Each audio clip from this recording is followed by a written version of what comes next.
So this is the story of Passover.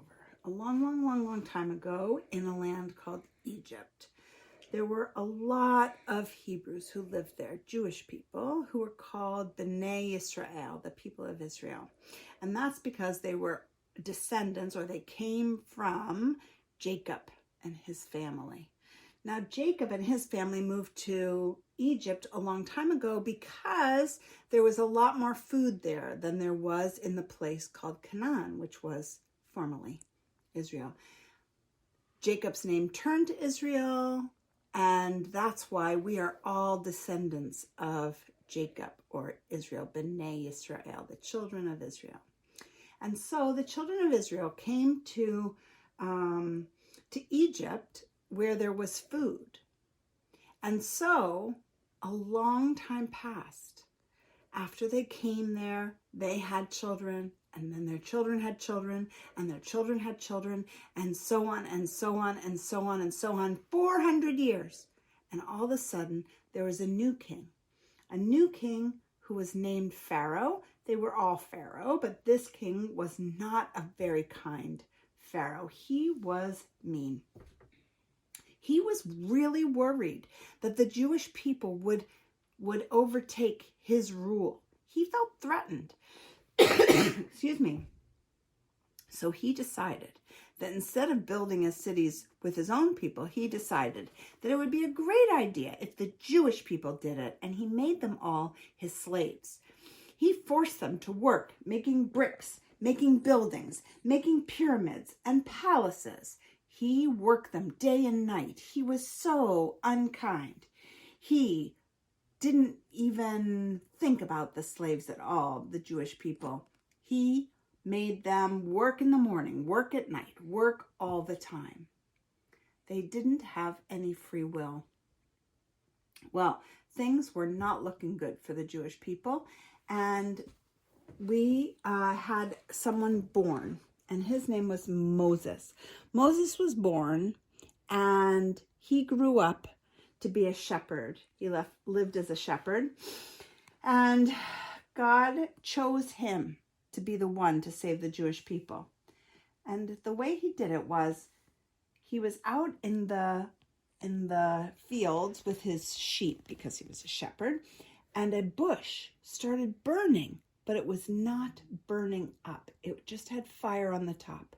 And God called to Moses and said, Moshe, take off your shoes. Please know this is sacred ground. This is where I, God, am speaking to you. You must go and talk to Pharaoh and tell him that the Jewish people must be let go. If he doesn't, he's going to have some punishments. Well, Moses said, no way, I can't do that. I don't think I can do that. I am not brave enough. I can't go see Pharaoh. I'm a little bit too scared. God said, why don't you take your brother Aaron? So, Aaron said, sure, I'll come with you. No problem. We'll go see Pharaoh together. So they left their place and they went to see Pharaoh, and they said, Pharaoh, you must let the Jewish people go. It is time. They have built your cities. You have used them as slaves, and now let them go. If you don't, God told me that he will punish you. And guess what? Pharaoh said, no, I will not let them go. No. And Moses said, I think you should. It would be a really good idea. My God will come and punish you.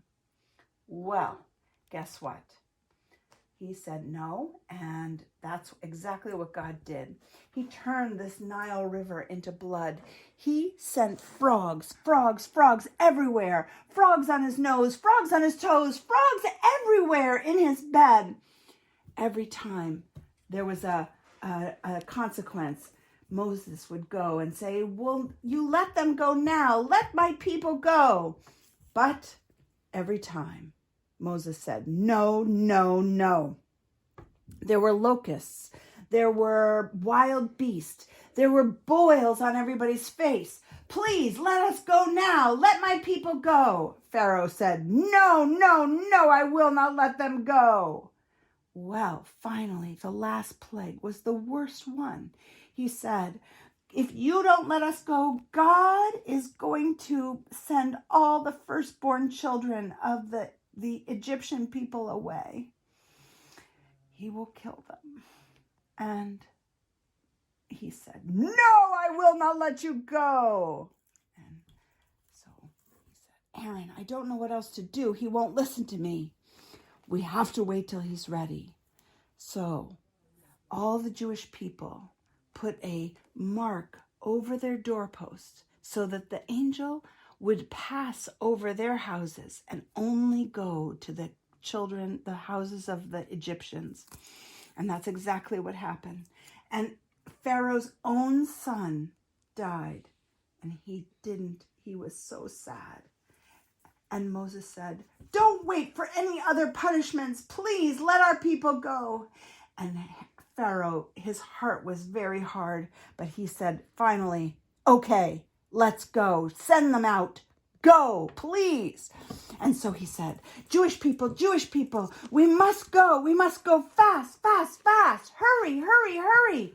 And the Jewish people, they moved so quickly. They packed things up. They went as fast as they could because they were leaving forever. His sister Miriam said, don't worry, I'll be all set with the water. Wherever they went on their journey, Miriam had the water. And Aaron said, don't worry, we'll take snacks for the road. You know, everybody gets hungry on the way. So they decided to take their flour and their water. They mixed it up very much, and then they put it on their backs so that it would dry and bake in the hot sun of the desert. They walked and walked and walked and walked. Look, here is Bnei Israel. There were so many people behind them. They were going and going and going. And Pharaoh, he changed his mind. He said, no, never mind. I want them to come back. And he started after them. And the Jewish people hurried. Let's go before he changes his mind. And they got to this sea. It was the Sea of Reeds. They got there and they said, what are we going to do? Here comes Pharaoh. Here he comes. And we need to go across, but we will drown in this very deep water. Moses said, don't worry. I think God will find us a way. And he put his staff in. And guess what happened? The waters parted. Dun, dun, dun, dun. And they went through. Hooray, hooray. And Miriam, she danced.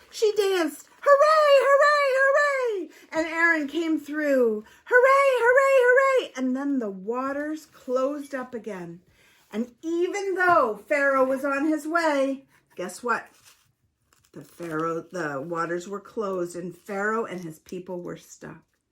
So now, from now on, every year in the spring, we remember how the Jewish people were working so hard. They were slaves, but they went to freedom and they celebrated. And now we need to remember that God helped us get free and be free people.